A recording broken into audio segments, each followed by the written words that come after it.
Story 1. Shooting up heroin in my neck using the bathroom mirror and having a moment of clarity that if I didn't stop at that very moment, I was going to die, and the only thing I would be remembered for was becoming a junkie and dying from it. I quit and reclaimed my life at that moment. It wasn't easy, very far from it. I removed everyone and everything that had anything whatsoever to do with using, buying, selling, or enabling. No exception. My life is infinitely better, easier, enjoyable, wonderful, amazing, incredible, and beautiful in every conceivable way possible ever since. Story 2.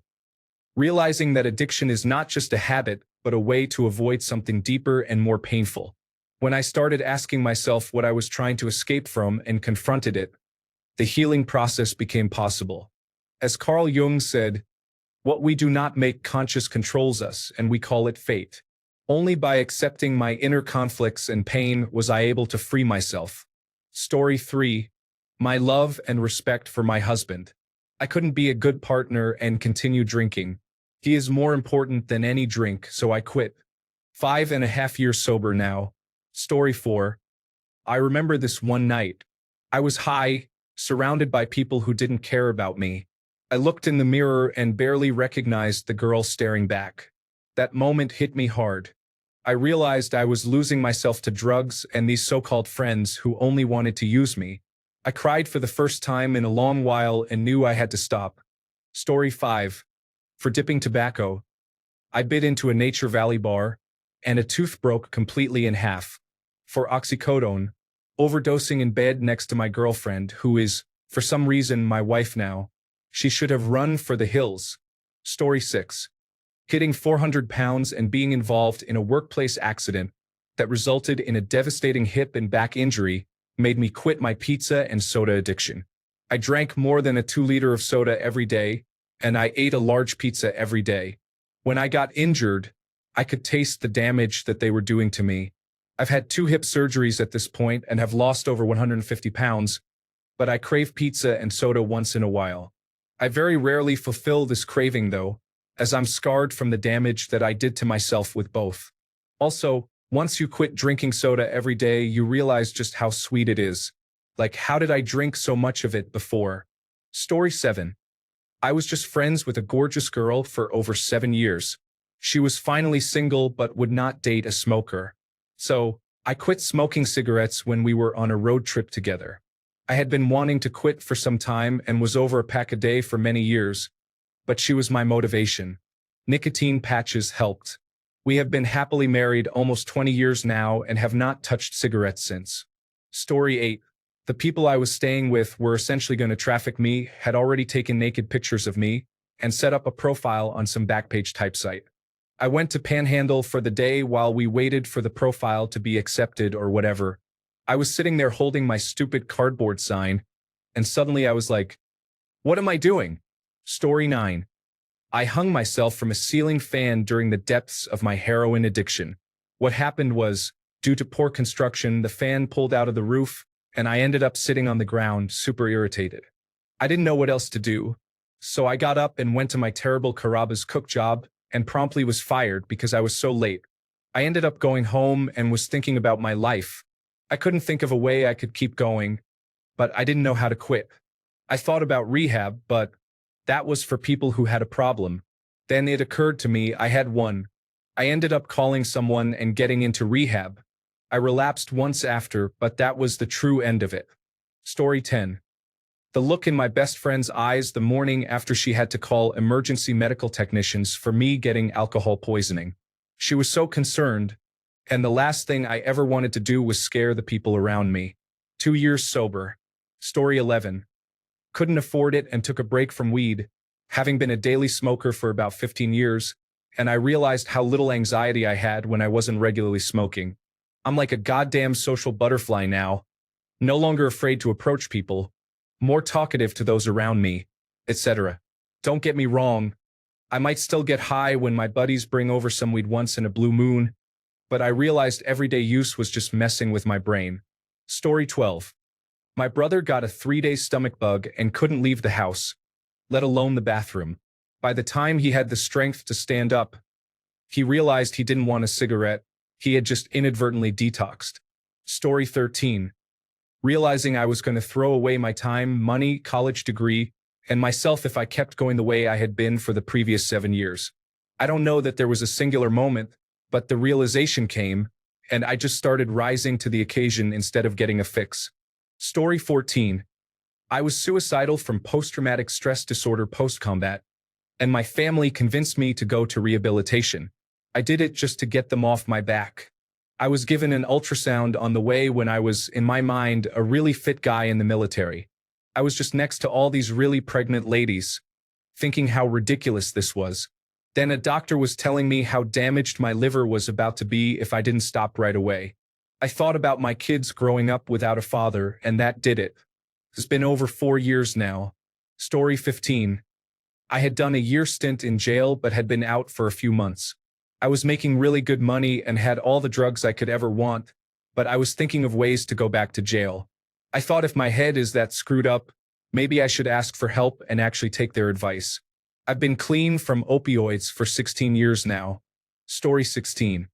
I used to bite my nails, and my husband told me a few years ago that our young son had picked up a pretty nail varnish at the store just before Mother's Day and said, "I wish I could get this for Mommy, but she doesn't have any nails. I haven't bitten my nails since."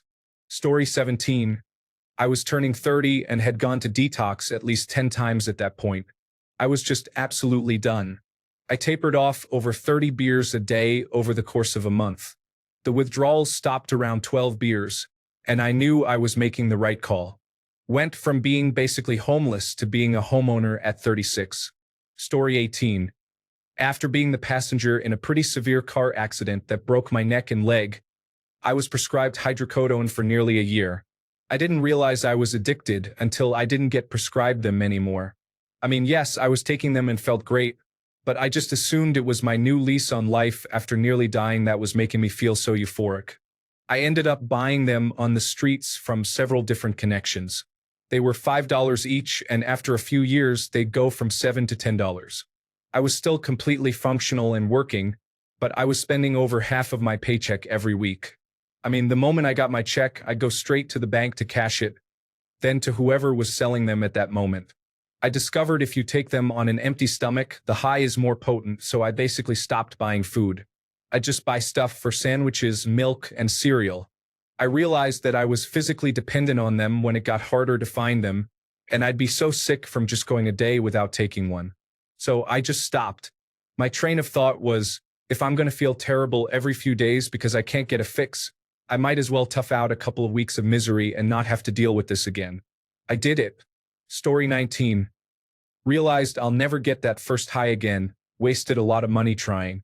I could have done so much more with my time and money. What a waste. I was done getting high. It was really easy after the realization. Story 20. 8 rehabs. 15 mental health and state hospitals. For overdoses, probably more. 3 suicide attempts, probably more. 10,000 wishes I was dead. Multiple tours in county jail. 15 winters semi-homeless. The last time I was in a state hospital as a hopeless case, which is not true, I detoxed and had a 10-second moment of clarity. I tried 12-step recovery just to see if it works. I mean, I can always kill myself. I'm still trying it to see if it works since August 1st, 2014. I haven't been to any hospitals, jails, been homeless, or had suicide attempts.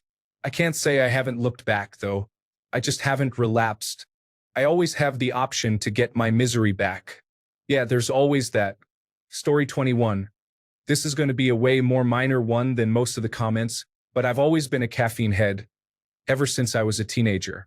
I got really into energy drinks in my 20s and could even have one in the afternoon and be fine. When I found out that caffeine can help with attention deficit hyperactivity disorder, I was like, yeah, that makes a lot of sense, and assumed I had it on lock. A few years ago, I suddenly stopped being able to get a good night's sleep out of nowhere and would wake up with my heart racing. I didn't attribute it to caffeine at the time because I wasn't drinking energy drinks past noon or so and started assuming I had heart problems, until I went to an urgent care and they did an electrocardiogram that came back totally normal. The doctor was straight up like, "You seem completely fine. I have no idea what the issue is. How much coffee do you drink?" When I told her, she was like, okay, yeah, that's it, because nothing else fits. You're in your 30s now and your body can't handle that stuff like it used to. Turned out she was 100% correct, and once I limited myself to a couple of coffees a day, I suddenly began sleeping way better. Haven't touched any Red Bulls since then. Story 22. I quit smoking cigarettes cold turkey because I was poor, and my daughter was turning 9 in a month and was looking forward to a birthday party. I knew it was $100 for cigarettes or $100 for her birthday. I wasn't going to be a bad mom. Story 23. Lost my mom, dad, brother, and then best friend to addiction all within 15 months of each other. I was homeless and had overdosed 4 times. The last time, I don't even know how I was saved. I ended up hospitalized. My aunt stepped in, showed up for me, and showed me I was worth fighting for. I started my sobriety, got pregnant, and my entire life changed. 8 years sober, a homeowner, paid off cars, and married to a fellow recovering addict. I definitely had to want to make the changes. Drug of choice: heroin, crack, benzodiazepines. Story 24. Hopefully my second round of brutal alcohol withdrawals I am currently going through will allow me to fully quit drinking. I have learned with 100% certainty now I cannot moderate my drinking, because when I went through this the first time I told myself I was never going to let myself go through this again, but here I am going through it again. Story 25. When I looked in the mirror and realized how messed up it made me look, everything I was doing to my body was finally starting to show, and I couldn't stand that, especially because I was trying to hide my addiction. Story 26. I can't really describe it, but in a moment while my friend, since nearly then girlfriend, and I were driving in the car, I thought to myself that if I couldn't get my life together, I would never be in a situation where I would feel comfortable sharing my feelings with her. So I texted her that night. Yes, I know I shouldn't have texted it, but otherwise I would have snuck out of it or something. That we need to talk. Threw away the rest of my drugs and got clean. About a month and a half later, we got together and I have stayed sober since then, got a job, and my driver's license back. I'm proud of myself, even if I don't allow myself to think that as often as I should, for what I've achieved, and honestly, I didn't think that I would be able to get my life back on track. Now I'm here, a bit more than 2.5 years sober, about that time together with my girlfriend and still working my job. To everyone still chained by their addiction, you can absolutely do this. Believe in yourself and try to look out for the small things life has to offer. Think about what you will be able to achieve once you regain control of your life and try to achieve your goals. I believe in all of you and hope you all are going strong. Much love. Story 27. I used to spend all my free cash on what was supposed to be Percocet, but we all know they've been fentanyl the past few years. I consumed several pills one evening, blacked out, and woke up to all my family's photos in a super neat layout on the living room floor. When I woke up the next day, I had no recollection of going through the photos, but I could tell I had been crying. I was exhausted and starving. I spent the next 4 days in bed sweating it out, in agony, and barely sleeping. Once I regained my strength, I never wanted to touch that again. I've since doubled my salary, had a beautiful boy with the woman I love, bought a house, and I'm infinitely happier being sober. If I can do it, you can too. Life is precious. Don't squander it. Story 28. I was in an abusive relationship where I repeatedly begged my boyfriend to quit with me for the sake of our child, our finances, and my mental health. I knew I was being a subpar parent, girlfriend, and employee because all we would ever do was smoke cone after cone of pot every few minutes.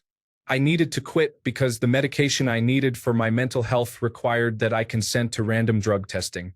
I would beg him to quit, I would try to put my foot down, I tried to introduce all sorts of tapering off strategies. I tried to explain to him that all of my personality flaws that contributed to my part of our failing relationship, the flaws he felt he needed to smoke to emotionally avoid, would vastly improve if I could seek treatment. I kept telling him that I needed him to quit too because I wouldn't be able to stay clean if he kept bringing it into the house. I'd been an addict before, though, so in the back of my mind, I worried that this was an excuse I was using so I wouldn't have to quit, so that I didn't have to take responsibility for my own habit. Nope, it turns out it was entirely him. Literally the day he abandoned us in the middle of the night was the day I quit pot, threw out all our paraphernalia, and I've barely looked back since. I went over a year sober without him, had a tiny relapse after a different recent breakup, but I'd say over the last almost 2 years, I've had all of 2 joints spread over maybe 4 occasions, and I'm clean and back on track again.